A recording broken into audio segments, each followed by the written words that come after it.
Kitchen मध्ये तुमचं स्वागत आहे। आज मी तुम्हाला मुरमुरा चिवडा करून दाखवणार आहे। त्याच्यासाठी आधी मी शेव बनवून घेणार आहे। त्याच्यासाठी आपण शेव बनवून घेणार आहे। त्याच्यात मी हळद टाकते,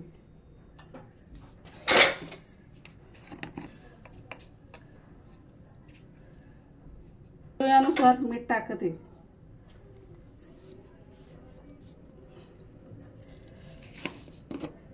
आणि ओवा टाकते। ओवा थोडा तोडून टाकायचा हातावर, आणि थोडा हिंग टाकते।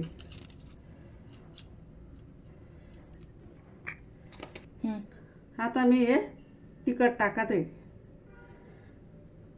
1.5 चमचा मी तिखट टाकलेलं आहे। हे पावडर मी भाजून घेतलेलं टाकते। आता सगळं एकत्र करून घ्यायचं। हळूहळू आता हळूहळू पाणी थोडं टाकत मग हे पीठचं बॅटर बनवून घ्यायचं आहे आपल्याला। हळूहळू मळून घ्यायचं आहे आपल्याला। हे जास्त पातळ पण नाही आणि जास्त सैल पण नाही करायचं आहे आपल्याला। आपण हे पीठ आहे ना सोऱ्यामध्ये भरू, आता सोऱ्यामध्ये बनवून घ्यायचं आहे। आपलं तेल पण गरम झालेलं आहे।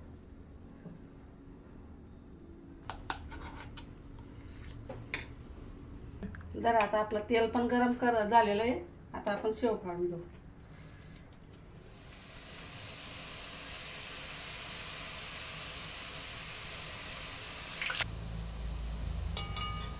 आपली शेव पण तयार होते। आता तळून झालेली बघा, अशी शेव तळायची।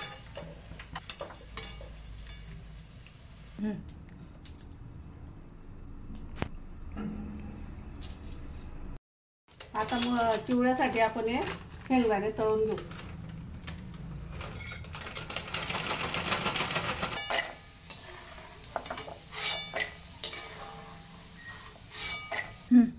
आता हे डाळ तळून घेऊ।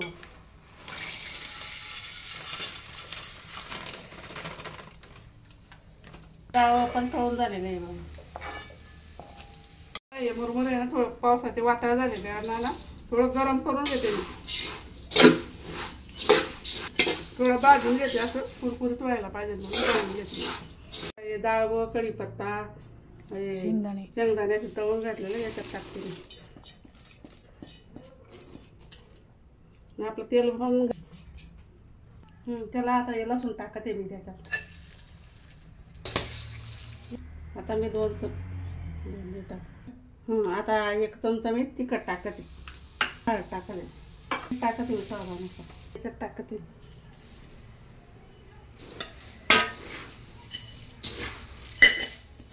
आता हे सगळं मिक्स करून घेणार।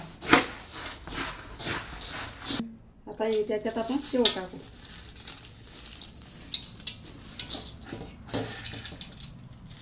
असा चिवडा तुम्ही दिवाळीला पण बनवू शकता। असा चिवडा तुम्ही दिवाळीला पण करू शकता। आणि माझ्या चॅनलला लाईक करा, सबस्क्राईब करा। धन्यवाद।